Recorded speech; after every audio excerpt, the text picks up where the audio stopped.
Please subscribe and don't forget to press the bell icon to get notified whenever we upload a new video.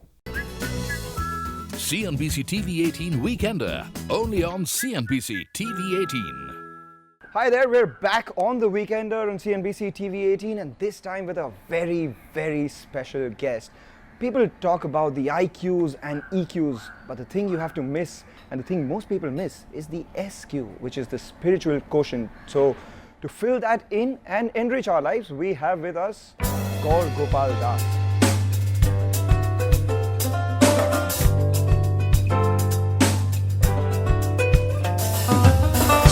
Thanks a lot for joining in. Thank you very much Mangalam for having me over. आप हाथ देखते हो क्या? कई लोग मुझे यहाँ पर यही पूछते हैं कि आप हाथ देखते हैं क्या और समझते हैं कि मैं पंडित जी हूँ जो भविष्य देखूंगा.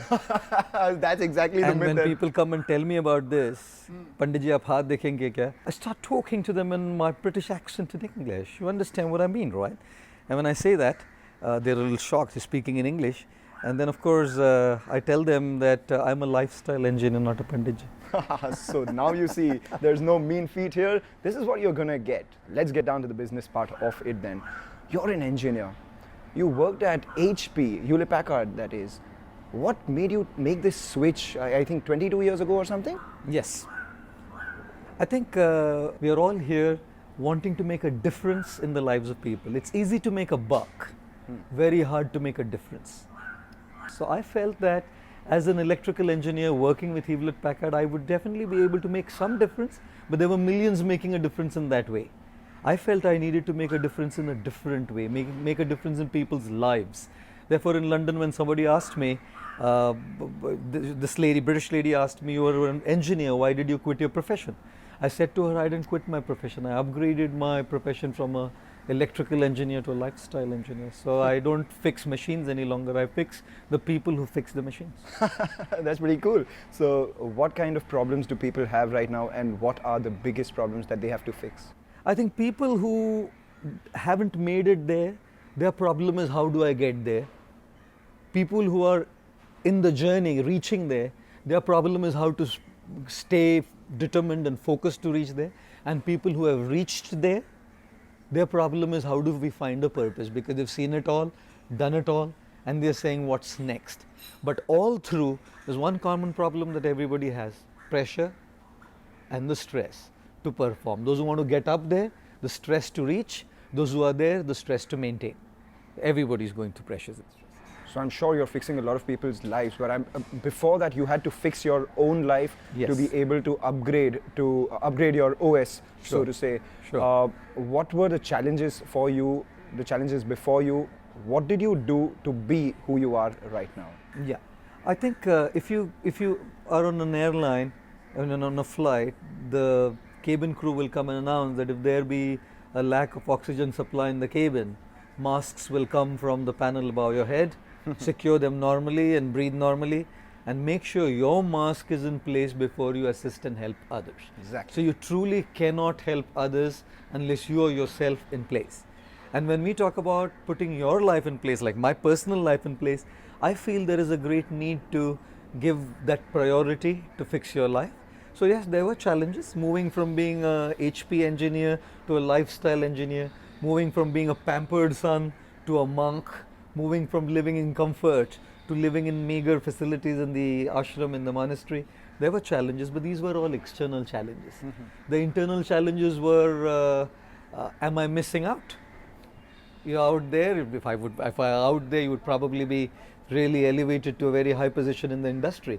So initially when I just came in, the challenge was, am I missing out? And that challenge was taken care of by seeing the kind of lives that were being impacted by what I was doing. The satisfaction I felt in trying to bring a difference and making that impact was able to kind of deal with that challenge of feeling, did I miss out on something? I don't think I missed out on anything at any point, because seeing people's life changed is what brought me that great joy. You were also a pampered son, and before you became famous via social media, reached out to much more people, became the, so to say, cool person, there would have been a lot of challenges coming in from the family side, a lot of challenges, lifestyle related challenges. Your friends, I'm sure you would have had friends, they would have upgraded in their lives. So how did you manage that? I think from the family front, at the end of the day, when you're wanting to do something out of the box, there's always going to be opposition from a society where parents want you to subscribe to a certain things, a settled job, a settled life in terms of family, and you're thinking completely out of the box. As soon as you want to do something out of the box, you're going to have to face challenges from the family side. After a while, however, when my family saw where I was reaching, how I was impacting people's lives, how I was really able to make a difference in the world, they accepted it very well. And I feel, in terms of coping up with the challenges of how my friends have moved on in the industry, I think it's a question of self-discovery. I hate being a part of a mold that the world created for me. I don't want to subscribe to the mold that the world creates for you. I don't want to live a life in a paradigm that the world has created for me. I want to discover my own mold. I want to have a paradigm that I have invented. You know, only when you discover yourself, only when you live a life for what you are created, is when you feel happy, satisfied. Not just happy and satisfied, you're super effective. Even in the corporate world today, loads of people are just living a life which they're not created for, because it pays the bucks. And why do they need the bucks? To pay the taxes, to pay the bills, to pay the mortgages. But they're not living a life of what they are created for. So it's basically kind of, you know, fitting in just because it pays you. But I decided I don't want to fit in. So when I saw others moving on, my friends, my colleagues moving on high up, I really did not feel insecure at all, because I didn't want to fit in to be someone else. I wanted to find myself, discover myself. Because as soon as you are successful in your self-discovery, man, you're effective and completely satisfied. For a regular professional, working professional, someone at my stage as well, what are the kind of stresses that you see, and what would your advice to all of them be? I think in the world out there today, people have a wrong idea of success. People think success means achievement.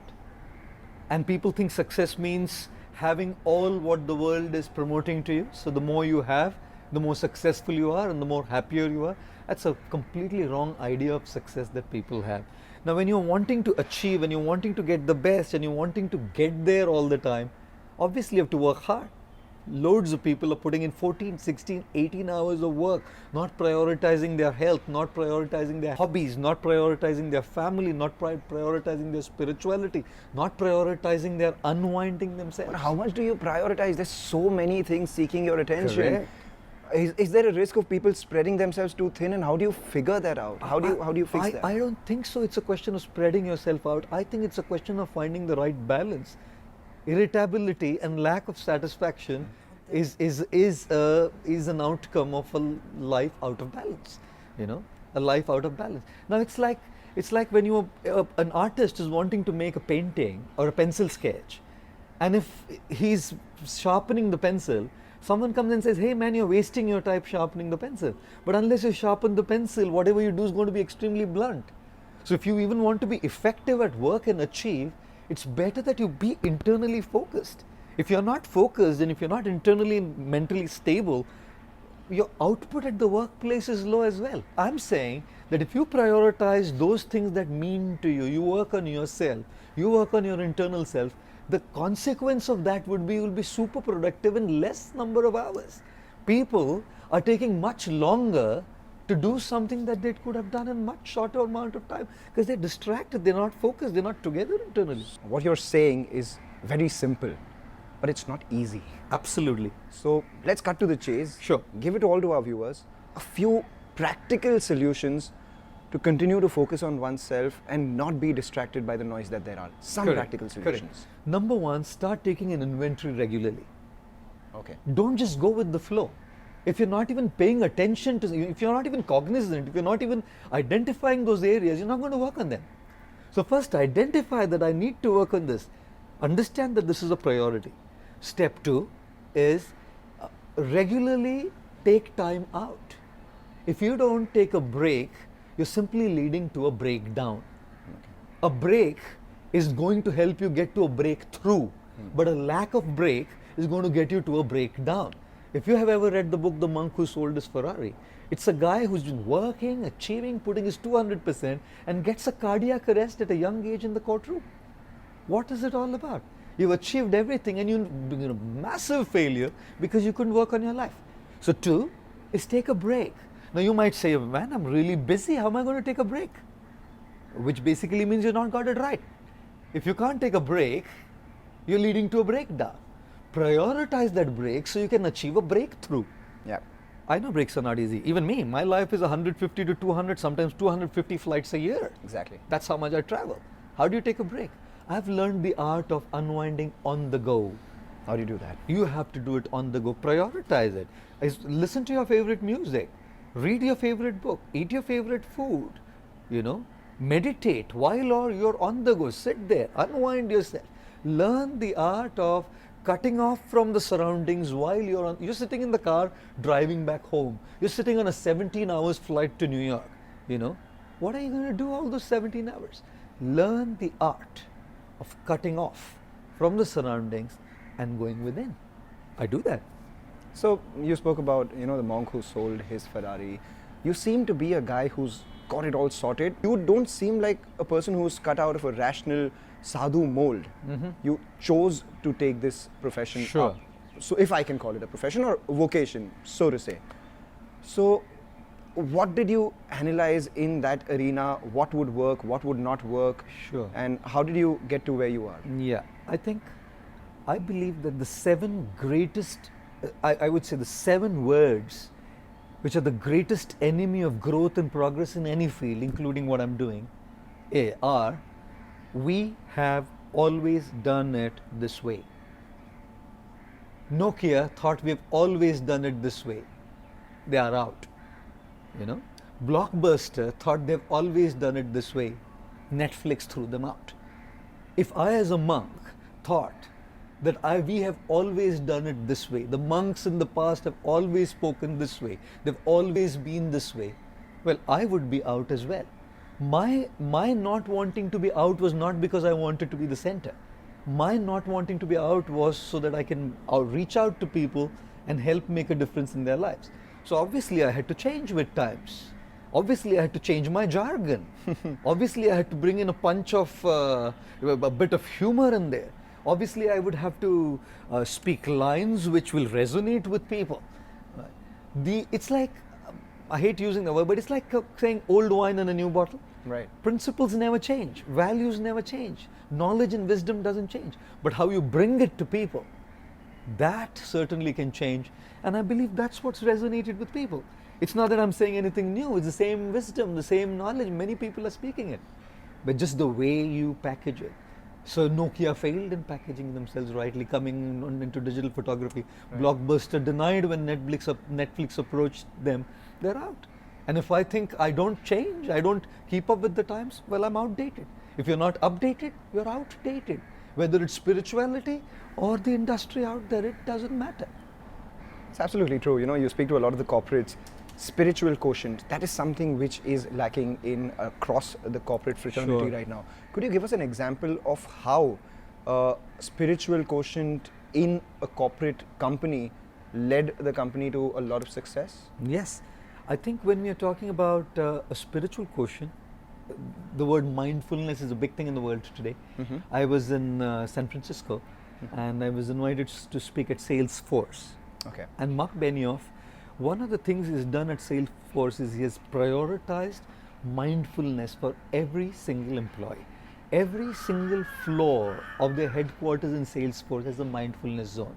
People can go there, practice mindfulness. In fact, every year they have this conference called Dreamforce in the month of November. About 200,000 American top-notch professionals come for the conference. And in that 4 to 5 days conference, the last day is a mindfulness day, where they invite people who can speak to these professionals so that they can learn the art of internally connecting, stabilizing their minds, because even Mark Benioff realized that when people are together, the output is much greater than when they're just distracted and lost. So the paycheck is never an issue. But if you cut corners, the organization never grows. So I think, yes, even in terms of profitability and organizational growth, spirituality does make a difference because it gives a person good character, integrity, or certain values. a person contributes the most. I'd like you to talk about the two things that I remember you most for. One was the pencil example that you had Yes. spoken of, and the second, why worry? That one I Yeah. think was Yeah, quite yeah. famous. Yeah. Tell us a little about how you went about those two. Yes. The pencil, of course, I always love to talk about the pencil. It's something so simple and something so common, just lying around you. Did you buy the Apple Pencil, by the way? I do have one actually. It's in my bag. Oh, okay. The Tell me. tech-savvy monk. The tech-savvy monk, the monk who did not sell his Ferrari but bought an iPhone. Oh yeah, I did. Are you writing a book? Yes, it's going to be out in October of 2018. Penguin's publishing it. So tell me about the pencil. And Yes, so when we're talking about the pencil, I believe that you don't need to complicate things in people's heads. The greatest and the deepest lessons come from the simplest things around you. And when I talk about the pencil, I always say that the pencil maker told the pencil that, what is truly important is what lies within you. So yes, externally we have our work, externally we have our personality, but internally, as a person, we have to also develop. So pencil is about finding the balance between the external and the internal. The external is the casing, the internal is the lead that makes an impact. So while we lead a life of valuables externally, we must also prioritize the values internally. While we lead a life of personality externally, we also need to prioritize being a good person internally. While we live a life of charisma externally, we also need to live a life of character internally. So the balance between the external and the internal is the balance of the lead in the pencil and the casing of the pencil. Yeah. what angers you? When I don't do the best of what I'm meant to do. What if the environment doesn't allow or intervenes in you doing your best? Yeah, if the environment intervenes in my not being able to do my best, my being angry is not going to sort the situation anyways. Why worry? There you have it. Why worry? That's what I wanted. It's beyond my control anyways. One message you would give to all the stock market investors right now, there's a lot of volatility in the markets on a daily basis. Blood pressure is going high, low, every time. Sure. I think my message is, while you're trying to be successful, also feel successful. Being successful and feeling successful is two different things. Being successful is the numbers. Feeling successful is the ability to handle the volatility in the VUCA world. A lot of the companies that we speak to, they are accused of having dishonest promoters, destroying shareholder value, a lot of corporate misgovernance issues. Sure. Your message to all those who are managing their company in a dishonest manner? Yes. I think when we are talking about dishonesty in the corporate world and corporate governance, I do not see a substitute to good training and awareness. Unless there is good training and awareness and a spiritual practice that transforms people, people are going to cut corners and find a loophole to do what they want to do. See, those are the traits that that attract you to the younger crowd, because you are relatable. You are not the person who sits on an ivory tower and preaches all these things. You are living in the world. In fact, I see you wearing an Apple Watch as well. That's pretty cool, must say. The sadhus like fruits. Sadhus like fruits. The blackberry? No. No, apples. Only apples. Bitten apples. Bitten apples. Adam's apples. Steve Jobs' apples. Okay. So, someone who wishes to follow your footsteps and perhaps do something similar to what you're doing right now, how would you advise them to go about that? I would say there's no need to become a monk like me. Okay. You can make a difference by being who you are. I believe that they need to understand the right values, they need to understand the right kind of knowledge and wisdom, and then present it in a way that people can connect to. So there's no need to become a monk to help make a difference. You can do it the way you are. All right, and before we let you go, one story from your life that summarizes that everything that you want to say to the world. The one story from my life is that anything that you evaluate by face value, saying this is bad, could actually turn out to be good. Give me an example. An example is how I came to the world on social media. There was a particular clip on WhatsApp that started circulating. Someone had played mischief, had taken a joke out of context, and had started circulating it. In fact, my inbox, WhatsApp, was filled with the same video, 3.8 megabytes, the day I got it 3 years back. And I was worried, God, what I'm saying could get me in trouble. And I thought, God, this is a difficult situation. In fact, I even called a lawyer to see what the repercussions could be, because what I had said could bring me in controversy. And it's quite amazing. It was that clip that actually brought me to the world. So what you see as a curse could turn into a blessing. What you see as bad could turn into good. So never ever evaluate any situation based on its face value. Something you think is good could be absolutely destructive for you, and something which you think is absolutely bad and destructive could turn out to be something constructive. Something that Didn't was- Steve Jobs say, therefore, connect the dots backwards? Yeah. What video was that, if I may ask? It was a video which said, how much would a teacher in India earn? Average income throughout their savings, maybe about 50,000 lakh of rupees. How much would a software engineer save by the end of it? Maybe 2 crores, 1.5 crores. How much would a corrupt politician, not a good one, how much would a corrupt politician save by the end of his career? Maybe 2,000, 3,000, 4,000 crores. And then how much would a guy wearing these kind of clothes have? 8,000 crores, 20,000 crores, 30,000 crores. And then I said to my audience, choose your career wisely. So, oh God, they were getting me in trouble, you know. On that note, we shall ask the audience to choose your career wisely. And thank you so much Thank for you, joining Mangalam. us. It was a and great pleasure being with you. adding so here. much value. Thank you.